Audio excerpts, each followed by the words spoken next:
In honor of Women's History Month, I would like to recognize Catherine Hayes. Originally from Indiana, Catherine now lives in Orlando, Florida. She is known to be a dedicated volunteer, member, and supporter of the Central Florida veteran and military community. 14 years ago, she realized veterans weren't receiving information about events that would be helpful to them. In order to fulfill that need, she created a massive email distribution list that includes veterans from 6 counties who are served by the Orlando VA Medical Center in Lake Nona.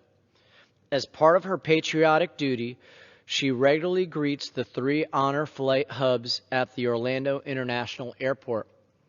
Once, she greeted and thanked over 3,000 senior veterans for their service. Catherine's patriotism is inherent. She can trace her family's military history back to the Revolutionary War, where her family served and became America's first veterans. Almost every generation in her family has served our country, including her son Andrew, who served in the United States Navy. For several years, Catherine has volunteered with the Wall of Faces National Project, whose goal is to match a photograph with every name that appears on the Vietnam Memorial Wall in Washington, D.C. Last year, she found a Florida Vietnam War casualty without a photograph. By using reverse genealogy, she found the veteran's family, received his photo, and found where he had been buried in an unmarked grave for almost 50 years.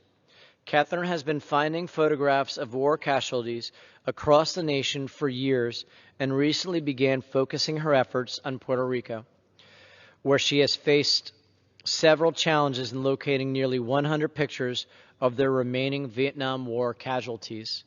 One of her favorite quotes is, "Well-behaved women seldom make history."